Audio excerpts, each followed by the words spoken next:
ஏசப்பா. சுயமான வார்த்தைகள் அல்ல சுவாமி ஆண்டவரே, மனுஷிகமான வார்த்தைகள் வேண்டாம் அப்பா. ஆண்டவரே ஏசப்பா, உங்களுடைய வார்த்தைகளை நாங்கள் கேட்கும்படியாய் வந்திருக்கிறோம். நீங்க பேசுங்க, அப்படி மெல்லிய சத்தத்தை நாங்கள் கேட்க ஆண்டவரே, எங்களுடைய ஆவிக்குரிய வாழ்க்கைக்கு ஆண்டவரே அது இன்னும் ஆண்டவரே ஒரு ஆண்டவரே ஏசப்பா உற்சாகப்படுத்துவதற்கு ஏதுவாக இருக்க நீங்க கிருபை தருவீராக. எங்க எல்லாரும் எங்க கருத்துல ஒப்பு கொடுத்து செபிக்கிறோம் ஆண்டவரே. கேட்கிறவர்களாய் மாத்திரம் இல்லாம ஆண்டவரே எங்களுடைய இருதயம் நல்ல நிலமாக பக்குவப்படுத்தி நீங்க ஆண்டவரே வழி நடத்தும்படியாய் செபிக்கிறோம். உங்களுடைய பிரசன்னத்தினால மூடுங்க, எங்களோடு இடைப்படுங்க. இயேசுவின் நாமத்தில் செபிக்கிறோம் நல்ல பிதாவே, ஆமென். ஹல்லேலூயா, ஹல்லேலூயா. இந்த இடத்துல தியானத்துக்கு எடுத்துக்கொண்ட வேத பகுதி யோசுவாவின் புஸ்தகம் 1ஆவது அதிகாரம் 5வது வசனம். நீ உயிரோடு இருக்கும் நாளெல்லாம் ஒருவனும் உனக்கு முன்பாக எதிர்த்து நிற்பதில்லை. நான் மோசையோடு இருந்தது போல உன்னோடும் இருப்பேன். நான் உன்னை விட்டு விலகுவதும் இல்லை, உன்னை கைவிடுவதும் இல்லை. இது யோசுவாவுக்கு தேவன் வந்து வாக்கு பண்ணுகிறார். நான் மோசையோடு இருந்தது போல நான் உன் கூட இருப்பேன். உனக்கு நீ உயிரோடு இருக்கும் நாளெல்லாம் ஒருவனும் உனக்கு எதிர்த்து நிற்பதில்லை என்று சொல்லி காலை ஆராதனையில நாங்கள் அந்த மோசையை குறித்து ஒரு சில காரியங்களை தியானித்தோம். மோசையினுடைய வாழ்க்கையில பார்த்தா அவன் பிறக்கும் பொழுதே ஒரு ஆபத்தான சூழ்நிலையில பிறக்கிறான். அவன் ஆண் பிள்ளையா இருந்தா நதியில போட்டு கொல்ல வேண்டும் என்று சொல்லி, அது ரொம்ப அழகுள்ள குழந்தையா இருக்கிறதுனால அவங்க அம்மா அவங்களை கொல்றதுக்கு மனசு இல்லாம என்ன செய்யறாங்க, ஒளிச்சு வச்சிருந்தாங்க. 3 மாசத்துக்கு அப்புறம் அந்த குழந்தை என்ன பண்ண முடியல, ஒளிச்சு வைக்க முடியல. அந்த பாத்தீங்கன்னா அந்த எல்லாம் கவர் பண்ணி என்ன பண்றாங்க, நாணல்ல கொண்டு போய் நதியோரத்துல வச்சிருக்காங்க. அந்த சூழ்நிலையில தனித்து விடப்பட்ட அந்த மோசே அந்த 3 மாத குழந்தையா இருக்கும் போது ஆண்டவர் எப்படி இருந்திருக்கிறாரு, மோசையோட இருந்திருக்கிறார். அந்த குழந்தை வேற யார் கண்ணிலுமே படல, நதியோரமாய் வைக்கப்பட்டது என்று சொல்லி எழுதப்பட்டிருக்கிறது. நதியோரமாய் நடந்துட்டு இருந்தது தாதிமார்கள். ஆனா அந்த குழந்தை கண்ணில் யார் கண்ணில் பட்டாங்க, பார்வோனி குமாரத்தி கண்ணில் பட்டுச்சு. அப்ப போய் தாதிமார்களை கொண்டு போய் எடுத்துட்டு வர சொன்னதுக்கு அப்புறம் அவர் அந்த பெட்டியை திறக்கும் பொழுது திறந்த உடனே பிள்ளை என்ன செஞ்சுதான், அழுதது சொல்லி எழுதப்பட்டிருக்கு. அப்ப அழுத பிள்ளைய பார்த்த உடனே பார்வோன் குமாரத்திக்கு ஒரே கஷ்டமா போயிடுச்சு. இறக்கமுற்றால் அந்த குழந்தை மேல இறக்கமுற்று அதை வளர்க்கும்படியாய் என்ன செய்யறா, சொந்த தாய்க்கே சம்பளம் கொடுத்து அதை வளர்த்து மறுபடியுமாய் தரும்படியாய் சொல்றான். மறுபடியுமாய் பார்வோனுடைய அரண்மனையில பார்வோனின் குமாரத்தி மகனாய் மோசே வளர்க்கப்படுகிறார். ஒரு நாள் வெளியில போய் என்ன நடக்குது, யுத்தங்கள்லாம் நடந்த உடனே யுத்தங்கள் இல்லை, அது என்ன 2 பேர் அடிச்சுக்கிறத பார்த்துட்டு அவன் எகிப்தியனை கொன்று போட்டான். அந்த காரியம் வெளியே தெரிஞ்சிச்சு அப்படின்னே மறுபடியும் அதே கடத்தி விடப்பட்ட சூழ்நிலையில ஓடி போயிடுறான். ஆனா ஆண்டவர் வாக்கு பண்ணினபடி மோசையோட நான் இருந்தது போலங்கிற மாதிரி ஆண்டவர் என்ன செய்யறாரு, அவன் போய் ஒரு துறவண்டையில உட்கார்ந்து இருக்கிறான். அந்த இடத்துல ஆண்டவர் என்ன பண்ணுகிறார், இந்த ரெகுவேல் குமார்த்திகளை ஆடு வச்சுட்டு வந்திருக்கிறாங்க. அவங்கள அந்த மற்றவங்களுடைய கைகளுக்கு தப்பு வச்சதுக்கு அப்புறம் அவங்க வீட்டுக்கு போயிட்டாங்க. அப்ப அந்த குமார்த்திகளுடைய தகப்பனார் ரெகுவேல் அவங்க என்ன செய்யறாங்க, உங்களை காப்பாத்தினவரை போஜனம் பண்ணும்படியா அழைச்சிட்டு வாங்க அப்படின்னு சொல்லி. ஏன்னா அந்த இடத்துல ஆண்டவர் அவன் தனிமையா உட்கார்ந்து இருக்கிறதை பார்க்கிறாங்க. ஏன்னா எல்லாத்துக்கும் பயந்து ஓடி வந்துட்டான். இப்போ ஒரு துறவண்டையில அவனுடைய மனதுல எப்படி இருக்கும், எல்லாம் ஒரு கேள்விக்குறியா இருக்கும். கையில எதுவுமே இல்லை. இவ்வளவு நாள் அழகாய் அரண்மனையில உட்கார்ந்து இருந்தான். ஆனா இப்போ ஒரு துறவண்டையில உட்கார்ந்துட்டு அடுத்து என்ன செய்ய போறோம்னு தெரியாம இருக்கும் பொழுது ஆண்டவர் என்ன செய்யறாரு, சாப்பிடுறதுக்காக அங்க ஒரு மனுஷனை வச்சிருக்கிறார், சாப்பாடு கொடுக்கும்படியா. இங்க இருந்து அவர் அதுக்கு சம்மதிக்கு போறாரு. அந்த மாமா என்ன சொல்றாங்க, நீ எங்களோட தங்கியிரு அப்படின்னு சொன்னோடனே அதற்கும் சம்மதித்தார். அங்க தேவன் நல்ல அழகான ஒரு வாழ்க்கையை கொடுத்து 2 பிள்ளைகளையும் என்ன பண்ணுகிறார், கொடுத்தார். அதற்கு கொடுப்பதான் மறுபடியுமா என்ன பண்றாங்க, ஆடுகளை மேய்க்க ஆரம்பிச்சுட்டார். அரண்மனையில் இருந்தவர் ஆடு மேய்ச்சிட்டு இருந்தார். இந்த ஆடு மேய்ச்சிட்டு இருந்தவர் கிட்டதான் ஆண்டவர் பேசுறாரு, நீ என்ன பண்ண சொல்லுங்களேன், என் ஜனங்களை நீ மீட்டு எடுக்கணும், நீ வா அப்படின்னு சொல்லுவது பல காரணங்கள் சொல்ற. சப்பகட்டுன்னு சொல்லுவோம்ல, அந்த மாதிரி நோட்டீஸ் அவன் சொல்லிட்டு இப்படி இருக்கேன், அது எப்படி உங்களுக்கு வேற யாருமே கிடைக்கலையா, வேற உங்களுக்கு சித்தமான வேற யாரையாவது அனுப்புங்க, என்ன விட்டுருங்க அப்படின்னு சொல்லும் போது ஆண்டவர் என்ன சொல்றாரு, உன் கூட இருப்பேன்னு வாக்கு கொடுத்தாரு. எப்படி இருப்பாரா, இருக்கிறவராகவே அவர் மோசே கேட்டாரு. எப்படி நான் போய் கேட்டேன்னா யாரு நான் அனுப்புனான்னு கேட்டா நான் என்ன பதில் சொல்லணும் அப்படின்னு கேட்கும்போது இருக்கிறவராகவே இருக்கிறேன்னு சொல்லணும். இருக்கிறேங்கிறதுதான் என்னுடைய நாமம். அப்ப ஆண்டவர் எப்படி இருக்கிறார்? மோசேக்கு சமயத்துக்கு ஏற்ற சகாயராய், தகப்பனாய், தாயாய், சிநேகிதனாய், அப்படி எல்லாவற்றுக்கும் எல்லாமாய் ஆண்டவர் மோசையோடு இருந்தார். ஆமென் சொல்லுங்களேன். அப்போ அடுத்தது பாத்தீங்கன்னா அவன் திருப்பி அங்க போயிட்டு மீட்டு கொண்டு வரும் பொழுது அது என்ன செய்யறாரு? ஆண்டவர் கைவில்ல ஒரு அதிகாரத்தை கொடுத்தாரு, நீ போகும்போது அந்த கோலையும் எடுத்துக்கொண்டு போ. அப்ப யோர்தான் செங்கடலுக்கு முன்பாக நிற்கிறாங்க, பின்னாடி பார்வோனின் சேனை, நீ உன் கையை நீட்டு, நான் அற்புதத்தை செய்வேன்னு சொன்னாரு. மோசே என்ன செய்யல? நாங்க ஜெபிச்சதாய் சொல்லப்படல. என்ன சொல்லப்பட்டிருக்கிறது? கையை நீட்டினான். அவனோட கையை நீட்டினோடனே ஆண்டவர் என்ன செஞ்சாராம்? கர்த்தர் பலத்த காற்று, பலத்த கீழ்காற்றை அனுப்ப பண்ணதுனால அந்த இது மதில் போல ரெண்டு பக்கமும் எழுப்பி நின்றது. நாம என்ன சொல்லுங்களேன். அப்படியா ஆண்டவர் என்ன பண்றாரு? மோசே சொன்னாரு, என்ன சொன்னாரு? நான் திக்குவாயும் மந்தனாவும் இல்ல, நீங்க நினைக்கிற அளவுக்கு நான் வாக்கு வல்லவன் அல்ல. ஆனா ஆண்டவர் எங்கேயே ட்ரைனிங் கொடுத்துட்டாரு. அப்போஸ்தலர் 7:22 வாசிக்கும் பொழுது பார்வோனின் அரண்மனையிலேயே என்ன பண்றாரு? சகல சாஸ்திரங்களும் கற்பிக்கப்பட்டு வாக்கிலும் செய்தியிலும் வல்லவனானார் என்று எழுதப்பட்டிருக்கிறது. அப்ப ஆண்டவருக்கு தெரியும், உன்னை வாக்கில் வல்லவன் ஆக்கினதே நான் தான். ஆனா நீ என்ன சொல்லிட்டு இருக்க? நான் வாக்கு வல்லவன் அல்ல. அப்பேற்பட்டவர் அவ்வளோ காரணம் சொன்னதுனால சரி ஓகே, நீ என்ன செய்ய? கோலை எடுத்துட்டு போ. அவர் கை இந்த பக்கம் நீட்டுனா செங்கடல் பிளக்கும், மறுபடியும் பின்னாடி நீட்டுனா என்ன நடந்தது? செங்கடல் பார்வோனின் சேனையை கவிழ்த்து கொண்டது. ஆமென் சொல்லுங்களேன். அந்த 10 வாதையிலுமே அந்த கோலை வச்சு என்ன நடந்துச்சு? தேவன் அற்புதங்களையும் அடையாளங்களையும் மகனை கொண்டு செய்தார். ஆமென் சொல்லுங்களேன். மோசையை கொண்டு தேவன் அவன் பிறக்கும் போதே ஒரு சித்தத்தை வச்சிருக்கார். ஆமென். பூமியில் கரையாந்திரங்களிலிருந்து எடுத்து உன்னை பெயர் சொல்லி அழைத்து அறிந்திருக்கிறேன் என்று சொல்லி மோசேக்கு ஆண்டவர் என்ன பண்ணுகிறார்?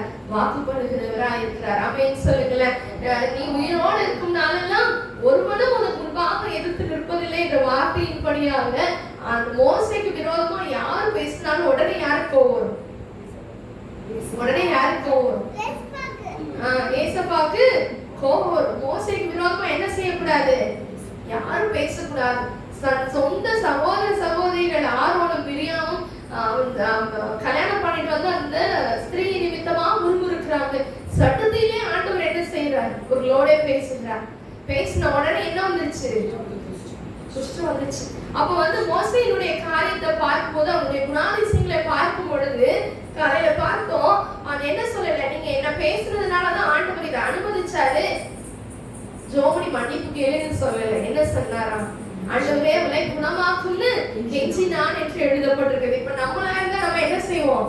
நீ எனக்கு விரோதமா பேசிட்டல, தயவு செஞ்சு இப்பமாவது மனசு மாறி மனம் திரும்பி என்ன பண்ணு? ஆண்டவர்கிட்ட கேளு, ஆண்டவர் உனக்கு செய்வார். தாத்தானும் அபிராமும் கோராகின் புத்திரரும் மோசேக்கு விரோதமா எழும்புறாங்க. அப்ப ஆண்டவர் சொல்றாரு, எல்லாரும் துபகலசத்தை எடுத்துட்டு ஆசரிப்பு கூடாரத்துக்கு வாங்க அப்படிங்கும் போது தாத்தானும் அபிராமும் வரல. ஆனா பனிஷ்மெண்ட் அவங்கள தேடி போச்சு. ஆமென் சொல்லுங்களேன். ஆண்டவருக்கு பிடிக்கல. மோசையை பார்த்து யாராவது அவங்களோட தூஷணமா பேசுறதோ நிந்தித்து பேசுறதோ யாருக்கு பிடிக்கல? ஆண்டவருக்கு பிடிக்கவே இல்லை. ஆமென் சொல்லுங்களேன். அது வித்தியாசமான ஒரு மரணமா இருந்தது. சாதாரண மனிதர்களுக்கு ஏற்படுகிற மரணமா இல்லை, அது வித்தியாசமான மரணமா இருந்தது. பூமி தன் வாயை திறந்தவர்களை என்ன பண்ணுச்சான்? உயிரோட முழுகி போட்டதே சொல்லி பார்க்கிறோம். ஆமென் சொல்லுங்களேன். மோசேக்கும் ஆண்டவருக்கும் இருந்த ஒரு உறவு எப்படி இருந்தது? முதலாய் அவர்கள் பார்க்கும் பொழுது, முதலாய் இந்த முச்செடி எரிச்சிட்டு பொழுது அவன் பார்க்கிறான். சத்தம் வந்த உடனே அவன் பயந்ததினால் தன் முகத்தை என்ன பண்ணிக்கொண்டானா? மூடிக்கொண்டான். ஆனா அதற்கு பின்பதாக அவருடைய காரியங்கள் பார்த்தீங்கன்னா முகமுகமாய் பேசினாங்க. ஆரோன் கிட்டையும் மிரியாம் கிட்டையும் ஆண்டவர் சொல்லும் போது, நான் ஒரு தீர்க்கதரிசி கிட்ட பேசுறேன்னா சொப்பனத்துல பேசுவேன், இல்ல தரிசனத்துல பேசுவேன். ஆனா ஏன் தாசனாகிய மோசே அப்படிப்பட்டவன் அல்ல. நான் அவன் கூட எப்படி பேசினேன்? முகமுகமாய் பேசினேன். ஆமென் சொல்லுங்களேன். முகமுகமாய் ஒரு சிநேகிதனோடு பேசுறது போல நான் பேசினேன். ஆமென் சொல்லுங்களேன். அப்ப ஆண்டவர் மோசேக்கு இருந்த நட்பு எப்படி இருந்தது? முகமுகமாய் பேசுகிற ஒரு அனுபவம். ஆமென். அதுக்கப்புறம் என்ன? மோசே குறித்து ஆண்டவர் சாட்சி சொன்ன காரியங்கள் என்ன?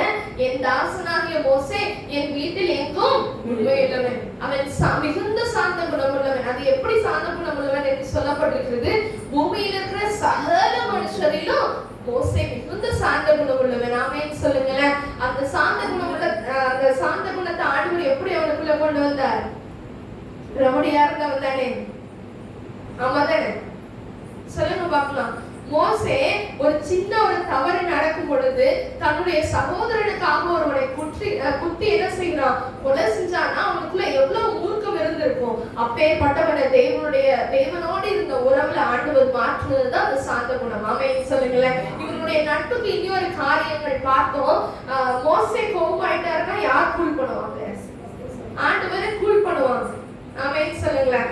ஆண்டவர் உச்சையோட ரோகத்துல இருப்பார். ஒரு தடவை என்னன்னா, நீ விட்டுரு மோசே, நான் உன்னை கானானுக்குள்ள கூட்டிட்டு போயிடுறேன், இவங்களை எல்லாம் ஒரே செகண்ட்ல என்ன பண்ணிடுறேன், அழிச்சிடுறேன்னு சொல்லும் பொழுது மோசைக்குமே என்ன வரும், சில நேரங்கள் அந்த ஜனங்கள் பண்ணது டார்ச்சரா இருக்கும். ஆனா மோசே என்ன சொல்லல, டீலிங் பேசினார்.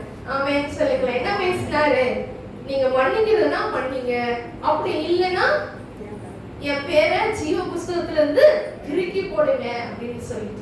ஆமென் சொல்லுங்களேன். ஒரு ஃப்ரெண்ட் கிட்ட தான் இப்படி உரிமையா பேச முடியும். கரெக்டா? ஆண்டவர் கிட்ட நம்ம போயிட்டு உங்களோட தீர்ப்பு மாத்தி எழுதுங்க ஆண்டவரே சொல்ல முடியுமா? முடியாது. ஆனா மோசே பேசினாரு, நீங்க அவங்களை மன்னிக்கிறதுனா ஓகே, அப்படி இல்லை அப்படின்னா என்னோட பேரை ஜீவ புஸ்தகத்துல இருந்து கிறுக்கி போடுங்க.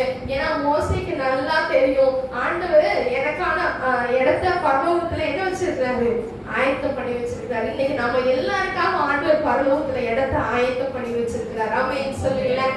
தாவீது சொல்லியிருப்பாரு, அதுவும் இந்த நாளில சங்கீத பகுதியில வாசிச்சோம், அவரோட பேரை என்ன பண்ணுங்க, ஜீவ புஸ்தகத்துல இருந்து கிறுக்கி போடுங்க. ஆனா மோசே அப்படி சொல்லல, என் பேரை கிறுக்கி போடுங்க, அவங்கள மன்னிச்சிருங்க. ஆமென் சொல்லுங்களேன். ஒரு பரிந்து பேசுகிற ஒரு குணத்தை தெய்வம் மோசேக்குள்ள வச்சிருந்தார். ஆமென் சொல்லுங்களேன். மோசே கோபமா இருந்தா அவரை சாந்தப்படுத்துறது கர்த்தர், கர்த்தர் கோபமா இருந்தா அவரை கூல் பண்றது யாரு? மோசே. நல்ல ஃப்ரெண்ட்ஷிப். ஆமென் சொல்லுங்களேன். தேவன் அப்படியா ஒரு சிநேகிதனோடு பேசுறது போல பேசினாராமே. அவன் கையை காட்டினா ஆண்டவர் வேலை செய்வார். ஆமென் சொல்லுங்களேன். அவன் கையை நீட்டினா ஆண்டவர் என்ன செய்வாரு, வேலை செய்வார். அதே மாதிரி யாரையும் என்ன பண்ண விடல, மோசேக்கு விரோதமா பேச விடவே இல்லை. இன்னைக்கு நம்மளுக்கு விரோதமா பேசி கொண்டிருக்கக்கூடிய ஜனங்கள் இருக்கலாம், ஆனா ஆண்டவர் பார்த்து கொண்டே இருக்கிறார். நீங்க அமைதியா இருங்க. நம்ம மோசே தன்னுடைய சகோதரி பேசுறதெல்லாம் கேட்டிருப்பாரு, ஆனா மோசே அதுக்கு ரியாக்ட் பண்ணவே இல்லை. ஆமென் சொல்லுங்களேன். ரியாக்ட் பண்ணது ஆண்டவர் தான். நீ எப்படி என் ஃப்ரெண்ட பேசுவேன்னு பேசுறது யாரு?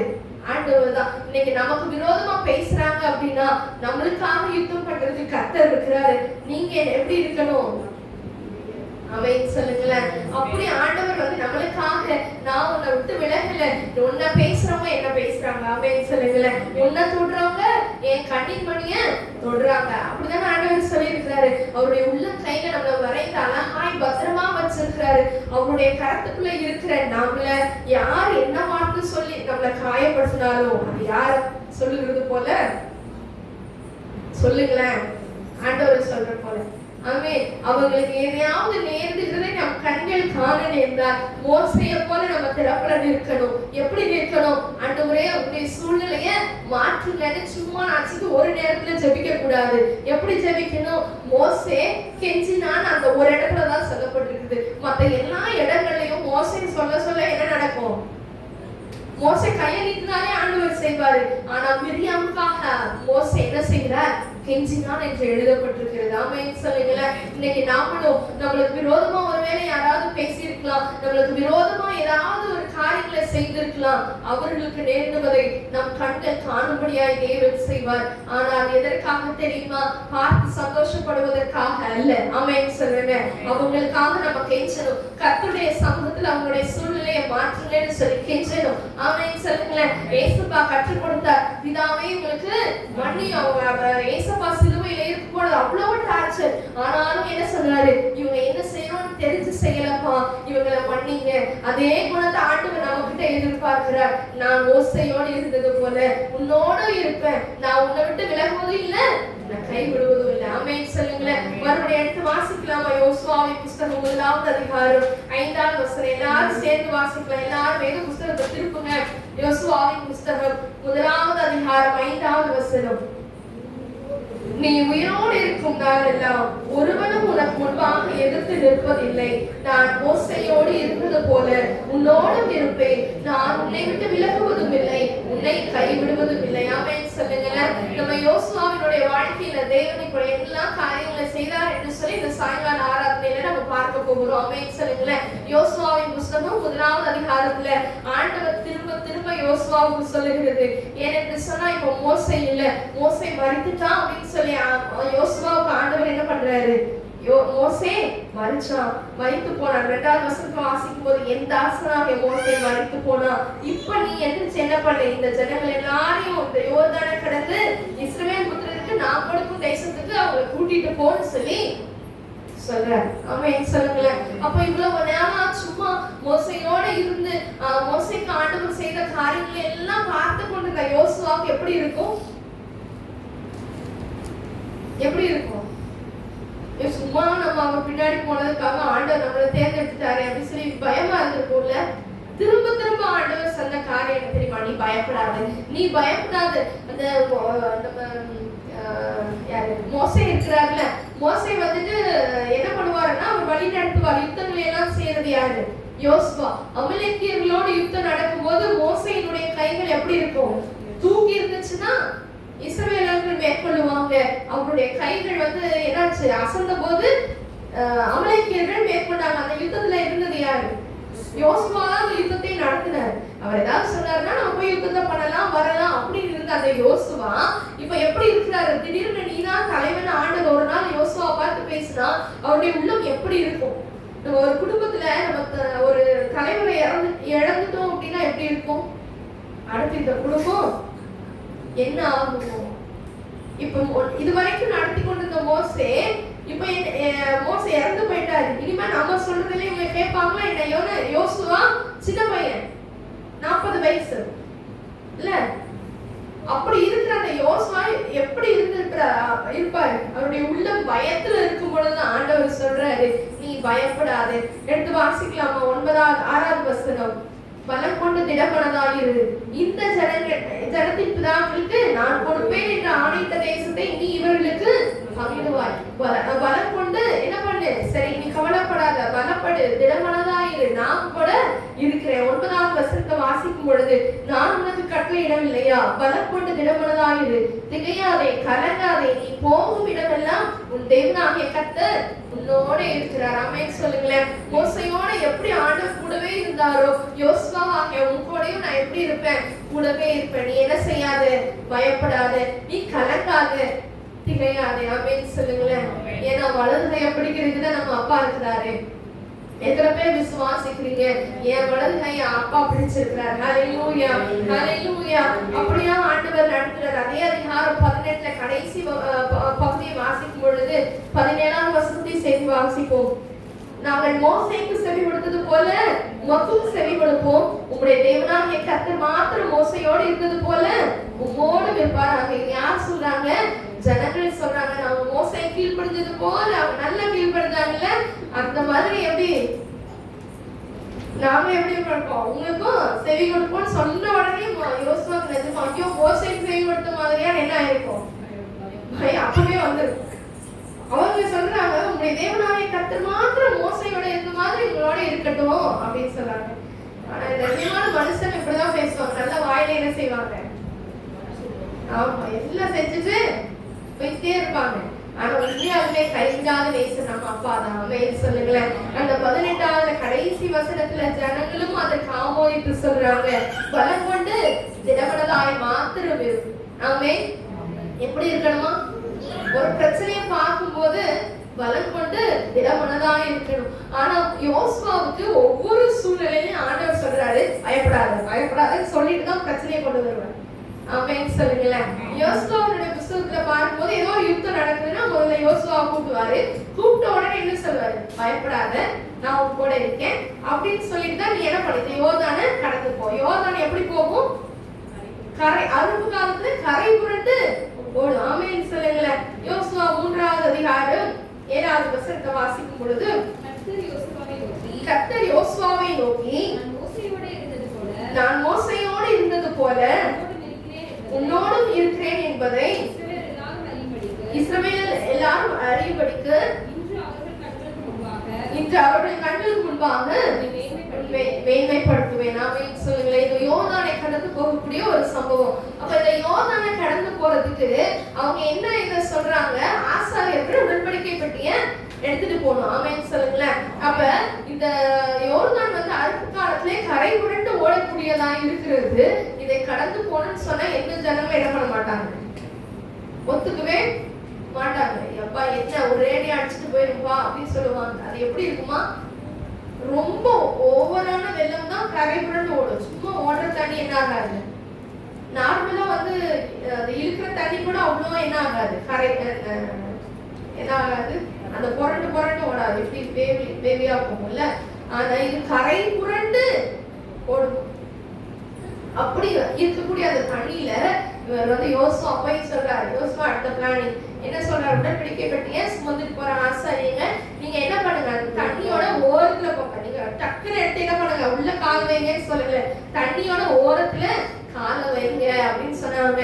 அது கால் வச்ச மாத்திரத்துல ஆண்டவர் என்ன செஞ்சாரு, மோசையோடு இருந்தது போல உன்னோடு இருப்பேன் அப்படிங்கிற இந்த ஜனங்கள் இன்னைக்கு அறிந்து கொள்வார்கள் அப்படிங்கிறதுக்கு அடையாளமா அன்னைக்கு மோசைக்கு செங்கடல் 2ஆய் பிளந்தது. இந்த நாளில யோசுவாவுக்கு என்ன நடந்துச்சு, யோர்தானின் நதி குவியலாக நின்றது. ஆமென் சொல்லுங்களேன். அப்ப இஸ்ரவேல் ஜனங்கள் எல்லாரும் உலர்ந்த தரையா என்ன பண்றாங்க, நடந்து யோர்தானை தாண்டி போயிட்டாங்க. ஆமென் சொல்லுங்களேன். அதுக்கப்புறம் என்ன பண்றாங்க, இந்த உடன்படிக்கை பெட்டியை சுமக்கிற ஆசாரியர்கள் என்ன செய்யறாங்க, அந்த யோர்தான்ல நடுவுல நிக்கிறாங்க. 12 கற்களை என்ன செய்யறாங்க வச்சு பலி செலுத்திட்டு என்ன செய்யறாங்க, அது ஒரு அடையாளமா இருக்குன்னு சொல்லிட்டு போறாங்க. ஆமென் சொல்லுங்களேன்.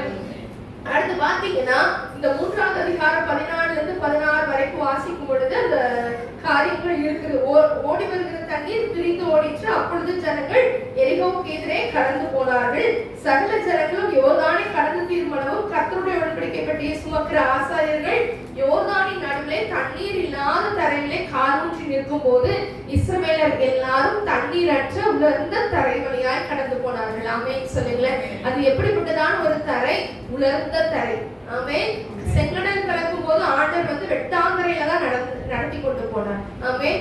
ஏன்னா வந்து நார்மலா ஒரு சாதாரண மழை பெஞ்சாலே அந்த இதெல்லாம் எப்படி இருக்கும், சொதன்னு தண்ணி நிறைஞ்சிருக்கும். அப்ப இந்த அடிச்சு கொண்டு போற ஆத்துல மணல்லாம் என்ன ஆகும், கால் வந்து உள்ள போகும். ஆனா அப்படி இல்லை, ஆண்டவர் என்ன செஞ்சாரு, உலர்ந்த தரையாய் மாற்றினார். ஆமென்.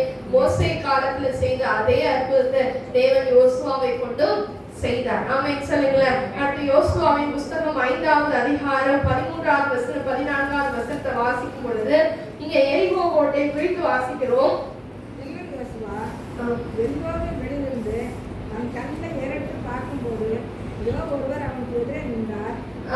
இப்பொழுது ஒரு சம்பவம் நடக்கிறது. எரிகோவின் வெளியில் இருக்கும்போது பார்க்கும்போது ஒருவர் அவனுக்கு எதிரே நின்றார். அவருடைய கையில என்ன இருக்கிறது, உருவின பட்டை அவர் கையில் இருக்கிறது.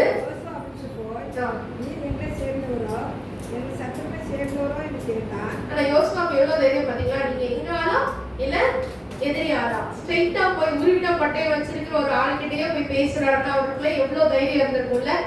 ஏன்னா கர்த்தர் யோசுவாவோடு இருக்கிறாருங்கிற அந்த தைரியத்துல நீர் எங்க ஆளா எங்க எதிரியாளா அப்படின்னு சொல்லி கேட்கிறாங்க. அதற்கு அவர் அல்ல, நான் கர்த்தருடைய சேனையின் அதிபதியாய் இப்பொழுது வந்தேன்னு சொன்ன உடனே யோசுவா தரையில முகம் குப்புற விழுந்தார். மோசையோட ஆண்டவர் பேசினாரு, நீ நிக்கிற பூமி பரிசுத்த பூமி, உன் பாதரட்சை கலற்றி போடு. அதே வார்த்தை யோசுவாவுக்கும் என்ன பண்றாங்க, நீ நிக்கிற பூமி பரிசுத்த பூமி, உன்னுடைய பாதரட்சியை கலற்றி போடு. ஆமென் சொல்லுங்களேன். அப்படி ஆண்டவர் ஒவ்வொரு காரியத்திலையும் பாத்தீங்கன்னா மோசேக்கெல்லாம் என்னெல்லாம் சம்பவம் நடந்ததோ அதை எல்லாத்தையும் என்ன பண்றாரு, யோசுவாவுக்கும் செய்யறார். ஆமென் சொல்லுங்க. அடுத்த 6ஆவது அதிகாரத்துல 1ஆவது வசனத்தை வாசிக்கும் பொழுது எரிகோ இஸ்ரவேல் புத்திரர் முன்பாக அடைக்கப்பட்டிருந்தது. ஒருவரும் வெளியே போகவும் இல்லை, ஒருவரும் உள்ளே வரவும் இல்லை. அப்ப அந்த எரிகோ மதில் சுவரை பார்க்கும் பொழுது பாத்தீங்கன்னா அது ஒரு பெரிய காரியம் இல்ல, அது ரொம்ப பெரிய அகலம் உள்ள ஒரு செவரா இருந்தது. இப்ப நம்ம வந்து ஒரு 2 செங்கல் வச்சு கட்டுறோம் அப்படின்னா அது வந்து சொல்லியிருக்காங்க 7 சாரட் அப்படி நிறுத்தினா அந்த மதில் மேல நிறுத்தலாம், அவ்வளோ பெரிய ஒரு செவர். அப்ப ஆண்டவர் என்ன சொல்றாரு, வாசிக்கும் போது 6ஆவது வசனத்தை வாசிங்களேன். அந்தபடியே பூமிக்குமாரனாகிய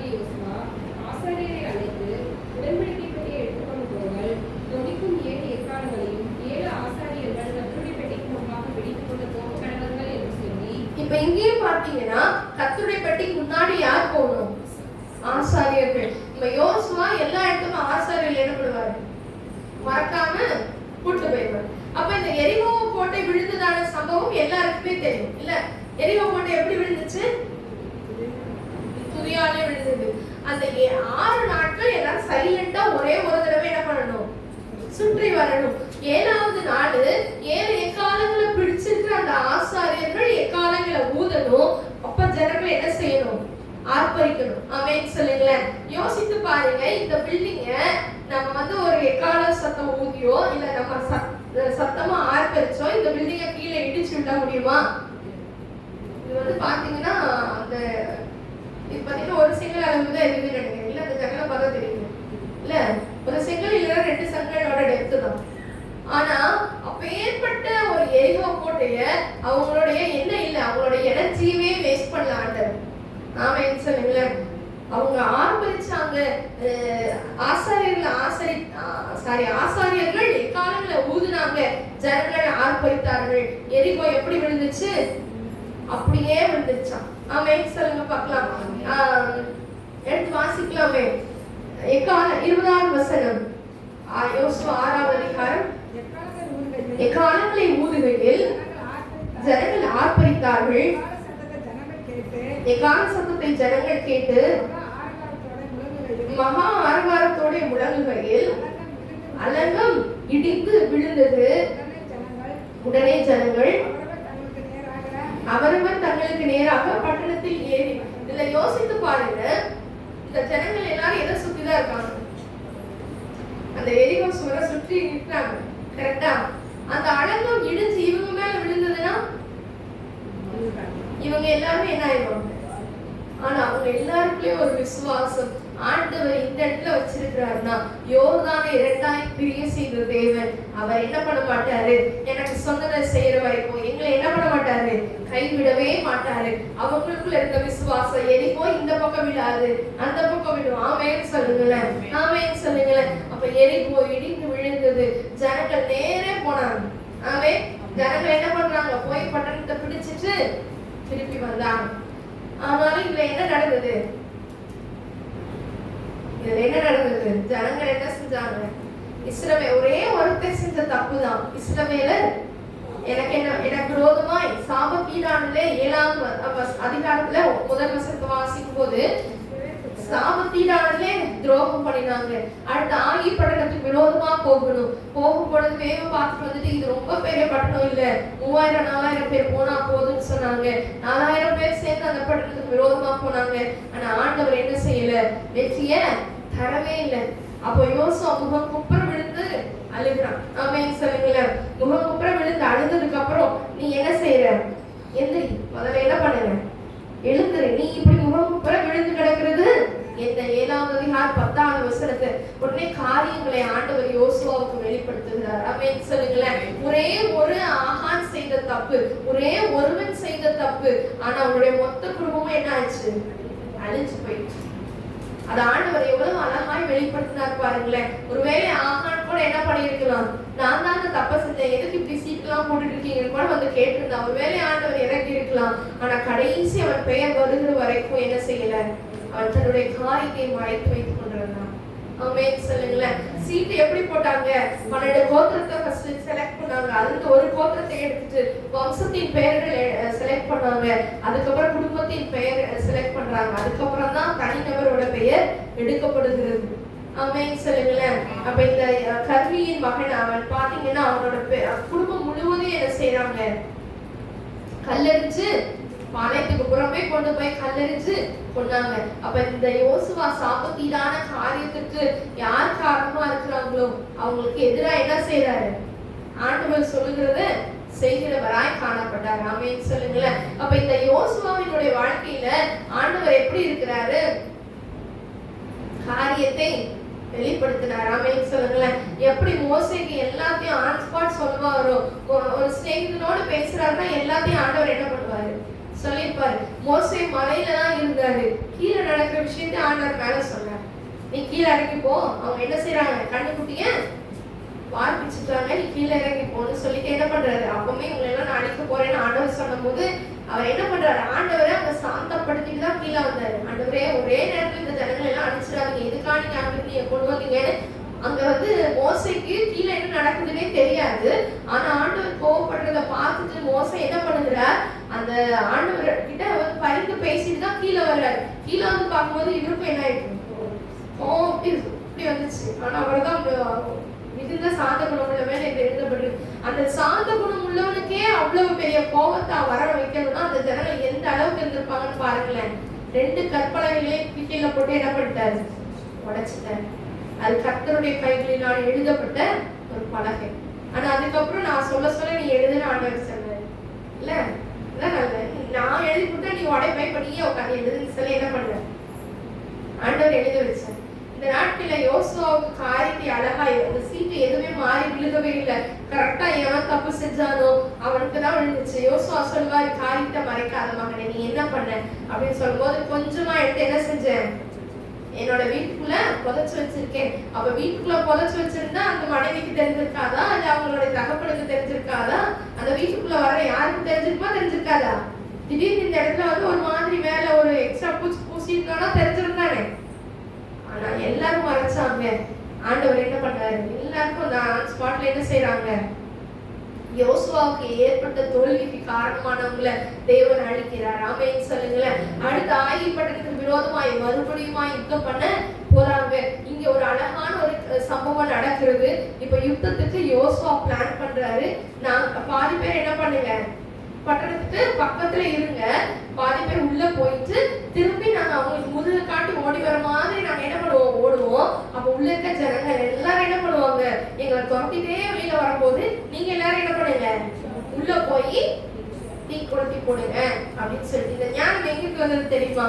எடுத்து வாசிக்கலாம். 34வது அதிகாரம் 9வது வசனத்தை வாசிக்கும் பொழுது, மோசே நூனின் குமாரனாகிய யோசுவாவின் மேல் தன் கைகளை வைத்தபடியினால் அவன் ஞானத்தின் ஆவியினால் நிறையப்பட்டான்.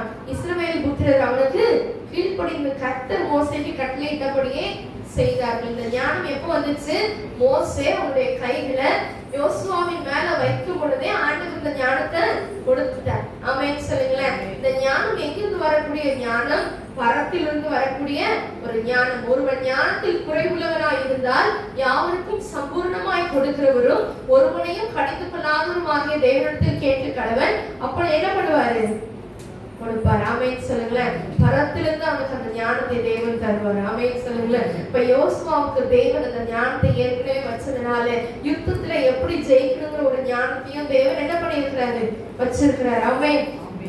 இப்ப அந்த இதுல பாத்தீங்கன்னா ஆயி பட்டணத்துக்கு போறதுக்கு முன்னாடியும் மறுபடியும் என்ன சொல்லிருப்பாரு, யோசுவா 8வது அதிகாரம் 1வது வசனத்தை வாசிக்கும் பொழுது,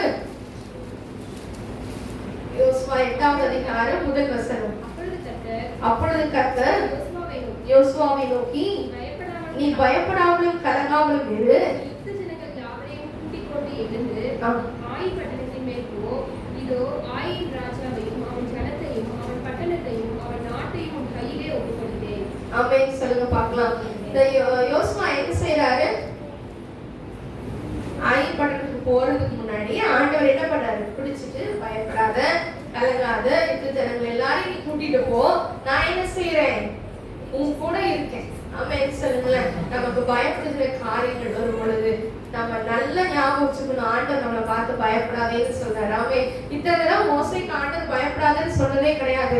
ஆனா யோசுவாக்கு தினம் என்ன சொல்லிட்டு இருக்கிறாரு, நீ பயப்படாத, நான் உன் கூட தான் இருக்கிறேன். அவர் அந்த யுத்தத்துக்கு போகிற காரியங்களா இருக்கட்டும், அந்த ஆசரன் கிட்ட பேசுற காரியங்களே இருக்கட்டும், எதுலயுமே பயந்த ஒரு காரியமே இருக்காது. நீங்க எப்படி பண்ணுங்க, நான் எப்படி பண்றேன், இந்த மாதிரி நடக்கணும் அந்த மாதிரி நடக்கணும், ஒரு பிளானிங் தான். எல்லாம் கர்த்தருடைய கருத்துல இருந்து வரக்கூடிய அந்த தைரியம். ஆமென் சொல்லுங்களேன். இன்னைக்கு நம்மளும் எந்த மாதிரியான ஒரு சூழ்நிலை பார்த்து பயந்து கொண்டிருந்தாலும் ஒன்னே ஒண்ணு விசுவாசிங்க, பயப்படாதுன்னு சொல்றதுக்கு என் ஆண்டவர் எப்போட இருக்கிறார். என் எதிர்காலத்தை குறித்ததான பயங்களோ, என்னுடைய படிப்பை குறித்ததான ஒரு பயங்களோ எதுவுமே என்ன செய்யாது, என்ன செய்யாது, ஒண்ணுமே செய்யாது. ஏன்னா ஆண்டவர் என்னை விட்டு விலகவும் மாட்டாரு, என்னை கைவிடவும் மாட்டாரு. ஆமென். ஆமென் சொல்லுங்களேன். இந்த யோசுவா எப்படிப்பட்டவரா இருக்கிறார் பார்க்கும் பொழுது 30வது அதிகாரத்துல 8வது அதிகாரம் 30வது வசனத்திலிருந்து 35வது வசனம் வரைக்கும் வாசிக்கும் பொழுது ஒரு பலிபீடத்தை கட்டி பலிகளை செலுத்துறான். அதுக்கப்புறம் மோசே எழுதியிருந்த இந்த நியாய பிரமாணத்தை கற்களில் எப்படி செய்யறாராம்? பேர்த்து எழுதினான். யோசுவா என்ன செய்யறாரு? மோசே எழுதி இந்த நியாய பிரமாணத்தை அந்த கல்லுல பேர்த்து எழுதுகிறார். ஆமென் சொல்லுங்களேன். எல்லாரும் மனப்பாடம் பண்ணுங்கன்னு சொல்லிட்டு என்ன பண்ணல?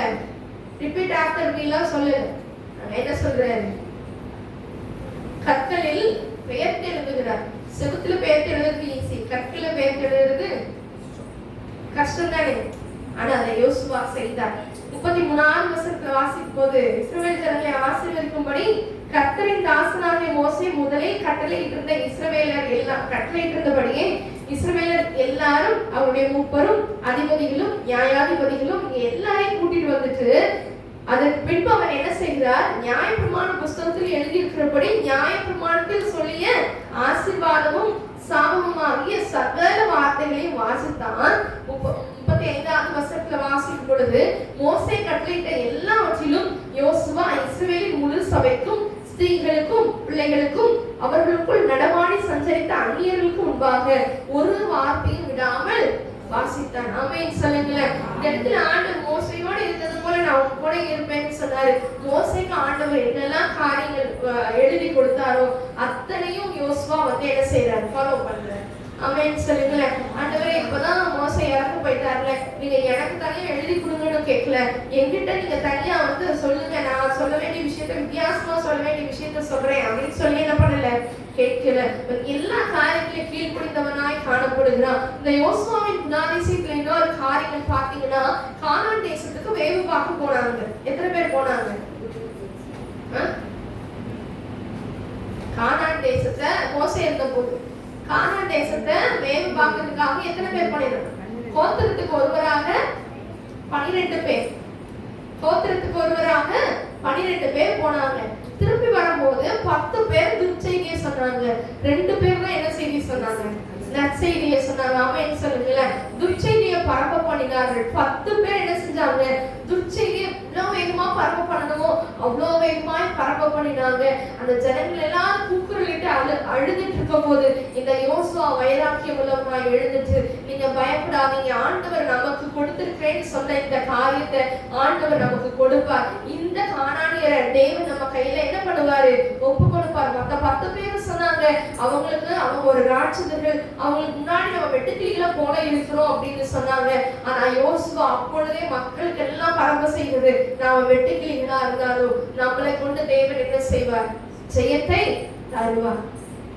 ஏனென்று சொன்னா யோசுவாக்கு எப்பவுமே அவருக்குள்ள என்ன இருந்துச்சு? ஒரு விசுவாசம். அதன் பின்பதாக ஆண்டவர் என்ன பண்றாரு? நல்ல செய்தி சொல்றவங்க ஆண்டவர் எடுத்துக்குவார். ஆமென். எப்பவுமே என்ன செய்யணும்? ஒரு நற்செய்தி சொல்றவர்களா இருக்கணும். தேவையில்லாத காரியங்களுக்கு என்ன செய்யக்கூடாது? ஒருவேளை சூழ்நிலை எதிராக இருக்கலாம், காரியங்கள் மாறுதலா இருக்கலாம், அதை குறித்து நம்மளுக்குள்ள என்ன வரக்கூடாது? கலக்கம் வரக்கூடாது. ஆண்டவர் இதை செய்வாரோ செய்ய மாட்டாரோங்கிற அவிசுவாசம் வரக்கூடாது. நான் உன்னை விட்டு விலக மாட்டேன் ஆண்டவர் வாக்கு பண்ணியிருக்கிறாரே, அவர் எப்படி விலகி போவார்? அவர் என்ன மனுஷனா? சொல்லுங்களேன். ஒரு மனுஷனா? கிடையவே கிடையாது. என் காலையில வந்து பாடல் ஆராதனையில எங்க அண்ணி ஒரு காரியத்தை சொன்னாங்க. என்னன்னா, யாரும் கூட எதுவா இருந்தாலும் என்கிட்ட சொல்லின்னு சொல்றாங்களோ அவங்கதான் முதல்ல யாரா இருப்பாங்களா? நான் பின்னாடி குதிரவங்களா இருப்பாங்களா? ஆமென். நானும் பழைய காரியங்களை பார்த்தேன். ரொம்ப வந்து உனக்காக நான் நிக்கிறேன்னு சொல்றவங்க நிக்கிறதே கிடையாது. ஆமென். அவங்க மனுஷங்க. நான் உன்னை விட்டு விலக மாட்டேன்னு சொன்னது நம்ம இந்த உலகத்தை படைத்த சர்வ வல்லமை உள்ள தேவன். ஆமென் சொல்லுங்களேன். அவர் பொய் சொல்ல மனிதன் அல்ல, மனமாற மனுபுத்திரனும் அல்ல. நான் சொல்லியும் செய்யாதிருப்பேனோ, வசனித்தும் நிறைவேற்றாத இருப்பாரோ அப்படின்னு சொல்லி என்ன சொல்றாரு? சபைக்கு வந்தவன் வாயில ஆண்டவர் வச்ச வார்த்தை தான் இது. ஆமென். பிள்ளையான் வாயில ஆண்டவர் இந்த வார்த்தையில வைத்தார். இஸ்ரவேலை ஆசீர்வதிப்பதே கர்த்தருக்கு பிரியம். இன்னைக்கு என்னைய உங்களை ஆசீர்வதிக்கிறது கர்த்தருக்கு பிரியம். அந்த ஆசீர்வாதத்தை சுதந்திரிப்பதற்கு நம்மளே சில நேரங்கள் எப்படி இருக்கிறோம்? தடையா இருக்கிறோம். ஆமென் சொல்லுங்களேன். நெகட்டிவான தாட்ஸ், நெகட்டிவான பேச்சுகள், இந்த 10 பேர் எப்படி துர்ச்செய்தியை பரப்ப செஞ்சாங்களோ அப்படிப்பட்டதான காரியங்களை நம்ம வாழ்க்கையில என்ன செய்யக்கூடாது? அனுமதிக்கவே கூடாது. நம்ம கிட்ட யாராவது ஒரு கெட்டதா ஒரு நெகட்டிவா பேசுறாங்களோ அவங்க கிட்ட நீங்க சொல்லுங்க, என்னோட கையை பிடிச்சுக்கிறதுக்கு என் அப்பா இருக்கிறாங்க, அவர் என்னை விட்டு விலக மாட்டாரு, என்னை கைவிடவே மாட்டார். ஆமென் சொல்லுங்களேன். நான் மோசையோடு இருந்தது போல உன்னோடு இருப்பேன். மோசே எப்படி ஆண்டவர் பிறக்கும் பொழுதே அந்த ஆச்சரியமா ஆண்டவர் பாதுகாத்தாரோ, இன்னைக்கு என்னையும் உங்களையும் தேவன் ஜீவனை கொடுத்து வச்சிருக்கிறாருன்னா நம்ம வாழ்க்கையில ஒரு நோக்கம் தேவன் நமக்காக வைத்திருக்கிறார். ஆமென் சொல்லுங்களேன். அப்ப யோசுவாவை தேவன் வந்து மோசேக்கு அடுத்தபடியா தெரிந்து கொண்டார். 10வது அதிகாரத்துல வாசிக்கும் பொழுது 10வது அதிகாரம் 8ஆம் வசனத்திலிருந்து வாசிக்கும் பொழுது அவங்களுக்கு என்ன செய்யாத, பயப்படாத. ஆமென் சொல்லுங்களேன். இங்கேயும் பாத்தீங்கன்னா ஆண்டவர் சொல்றாரு அவங்களுக்கு பயப்படாது. ஏன்னா அடுத்து ஏதாவது ஒண்ணு நடக்கும். கரெக்டா? இன்னைக்கு ஆண்டவர் நம்மளை பார்த்து பயப்படாதுன்னு சொல்லிட்டாரே, என்ன வரும்? ஏதோ ஒண்ணு வருதுன்னு அர்த்தம். உனக்கு வேலை தான் இருக்கு. கரெக்டா? அப்ப யோசுவாவுக்கு ஒவ்வொரு காரியங்களும் நடக்கிறதுக்கு முன்னாடி ஆண்டவர் என்ன சொல்றாரு? பயப்படாது. ஆமே, நீங்க பயப்படாத, அவங்களை என்ன பண்ணிட்டேன், உன் கையில ஒப்பு கொடுத்துட்டேன். அதுக்கப்புறம் என்ன பாருங்க, யோசுவா கில்கால்ல இருந்து ராம் முழுவதும் நடந்து திடீரென்று அவர்கள் மேல வந்துட்டான். ஆமே, ஆண்டவர் அங்க பயப்படாதுன்னு சொன்ன உடனே யோசுவாக்கு எங்கிருந்தா என்ன வந்துடும், ஒரு ஸ்ட்ரென்த் வந்துடும். ஒரு நாள் ஆண்டவர் எப்போதுன்னு சொல்லல. மோசே வந்து சொல்லிட்டாரு நானா பெத்தேன்னு. ஆனா யோசுவா என்ன பண்ணல, சொல்லவே இல்லை. அடுத்தடுத்த காரியங்களை கீழே பார்க்கும் பொழுது 13வது வசனத்தை வாசிப்போமா? 12வது வசனத்தை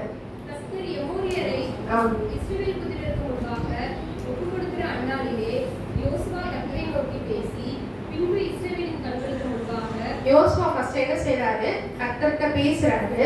பேசி முடிச்சிட்டு இஸ்ரவேலுக்கு முன்பதாக சொல்றாரு, சூரியனே நீ கிபியோன் மேலும் சந்திரனே நீ ஆயிரோன் பள்ளத்தாக்கின் மேலும் தரித்து விழுங்கள் என்றான். அங்க பாருங்களேன், அந்த இடத்துல வந்து ஆண்டவர் ஃபர்ஸ்ட் ஆண்டவர்கிட்ட பேசிட்டாரு யோசுவா. அதுக்கப்புறம் ஜனங்களுக்கு முன்னாடி சொல்றாரு, சூரியனை நீ அங்க நில்லு. எங்க சூரியன் எங்க நிக்கணுமோ, கிபியோன் மேல நிக்கணும். சந்திரன் நீ ஆயிரோன் மேல நிக்கணும். பாருங்களேன், இயற்கைக்கு கட்டளை கொடுக்கிறதுக்கு யாரு, யோசுவா. அப்ப வந்து என்ன இருக்கு, நான் சொல்லிட்டேன்னா ஆண்டவர் என்ன பண்ண மாட்டாரு, என்னை கைவிட மாட்டாரு. ஆமென் சொல்லுங்களேன். என்ன சொல்லியிருக்காரு, நான் மோசையோட இருந்ததை போல கூட இருக்கிறேன்னு இந்த ஜனங்கள் பார்ப்பாங்கன்னு அவர் என்ன சொல்லியிருக்கிறாரு, ஆண்டவர் வாக்கு பண்ணியிருக்கிறாரு. அந்த விசுவாசம் யோசுவாவுக்குள்ள இருந்துச்சு. எப்படி இருந்துச்சு, நான் சொல்லிட்டேன்னா என்ன வந்துடும், ஆண்டவர் என்ன பண்ண மாட்டார், வெட்கப்படுத்த விடவே மாட்டார். ஆமென் சொல்லுங்களேன். ஆண்டவர் நம்மளை வெட்கப்படுத்தவே விட மாட்டார். நம்ம கையில வசனத்தை கொடுத்திருக்கிறார், நம்ம வாயில வசனத்தை வச்சிருக்கிறார். வார்த்தை எடுத்து பேசிக்கிட்டே இருக்கணும். ஆண்டவர் வெட்கப்படுத்த விடவே மாட்டார். ஆமென் சொல்லுங்களேன். வெட்கப்பட்டு போகவே விட மாட்டார். ஆமென். அடுத்து பாத்தீங்கன்னா 14வது வசனம். இப்படி கர்த்தர் ஒரு மனிதனுடைய 13வது வசனத்தை வாசிப்போம். அப்பொழுது ஜனங்கள் தங்கள் சத்துருக்களுக்கு நீதியை சரிகட்டு மட்டும் சூரியன் தரித்தது, சந்திரனும் நின்றது. அப்படியே சூரியன் அஸ்தமிக்க தீவிரிக்காமல் ஏறக்குறைய ஒரு பகல் முழுதும் நடுவானத்தில் நின்றது. இங்க வந்து சூரியன் என்ன பண்ணலையா, அஸ்தமிக்கிறதுக்கு தீவிரிக்கலையா. அப்ப வந்து சூரியனை பத்தி யோசிக்கவே இல்லையா, மறைஞ்சு போகணும்னு யோசிக்கவே இல்லையா, அப்படியே நின்னுச்சான். இப்படி 14வது வசனத்தை எல்லாரும் எடுத்துக்கொள்ளுங்க. யோசுவா 10வது அதிகாரம் 14வது வசனத்தை. இப்படி கர்த்தர் ஒரு மனிதனுடைய சொல் கேட்ட அந்நாளை ஒத்த நாள், அதற்கு முன்னும் இல்லை அதற்கு பின்னும் இல்லை. கர்த்தர் இஸ்ரவேலுக்காக யுத்தம் பண்ணுவார். ஒரு மனுஷனோட சொல் பேச்சை கர்த்தர் கேட்டார்னா அதுக்கு முன்னாடியும் அப்படி நடக்கல அப்படின்னு சொல்லிட்டாரு. மோசே காலத்திலையும் அப்படி நடக்கல, யோசுவாவுக்கு பின்னாடியும் அப்படி நடக்கல. அவன் சொல்லுங்களேன். மோசேனுடைய காரியத்துல பாத்தீங்கன்னா அவங்களுக்கு பதிலாக என் பேரை ஜீவ புஸ்தகத்துல இருந்து திருப்பி போடுங்கன்னு சொல்லும் போது ஆண்டவர் கோபத்துல இருந்து கொஞ்சம் இறங்கிட்டாரு. ஆனாலும் வந்து என்ன பண்ணல, மோசே பேச்ச கேட்கணும். நான் என்ன பண்ண மாட்டேன், நியாயம் விசாரிக்கிறனால விசாரிக்கிறேன், இப்ப என்ன பண்ணிடுறேன், விட்டுறேன். ஆனா இங்க யோசுவா சொன்ன வார்த்தை என்ன செய்யறாரு, ஆண்டவர் கணக்கு பண்ணுகிறார். ஆமென் சொல்லுங்களேன்.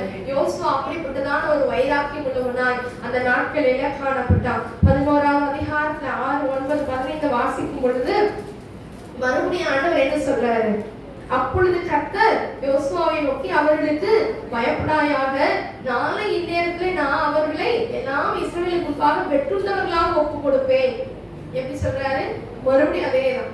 நீ பயப்படாத, நாளைக்கு இந்நேரம் உனக்கு என்ன இருக்கும்? அவங்க எல்லாம் வெட்டப்பட்டவங்களா கொடுப்பேன். அப்ப நீ என்ன பண்ணு? அவங்களோட குதிரைகளின் குதிகால் நரம்புகளை அறுத்து அவர்கள் ரதங்களை அப்படியால் சுட்டரிக்க கடவாய். ஆனா என்ன ஆண்டவர் சொன்னாலும் சரி, யோசுவா என்ன செய்ய மாட்டாரு? மாத்தி செய்யவே மாட்டார். சுட்டெறினா எரிச்சிருவாரு, கல்லெறினா கல்லெறிஞ்சிருவாரு.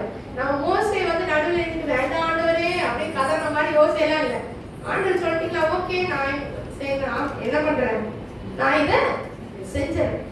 யோசுவா என்ன செஞ்சாரோ அதை அப்படியே செஞ்சாரு. அந்த பிள்ளைகளோட காலில் இருக்கக்கூடிய நரம்புல அடுத்து அவங்க ரதங்களை எல்லாம் அக்கினினால சுட்டெரித்துட்டார். அதே 11ஆவது அதிகாரத்துல 23ஆவது வசனத்தை பார்க்கும் பொழுது, அப்படியே யோசுவா கர்த்தர் மோசேயின் இடத்தில் சொன்னபடி எல்லாம் தேசம் அனைத்தையும் பிடித்து அதை இஸ்ரவேலருக்கு அவர்கள் கோத்திரங்களுடைய பங்குகளின்படியே சுதந்திரமாக கொடுத்தான். யுத்தம் ஓய்ந்ததினால் தேசம், ஆமென் சொல்லுங்களேன். இதுதான் உங்களுடைய வெற்றி. தேசம் எப்படியா இருக்குது?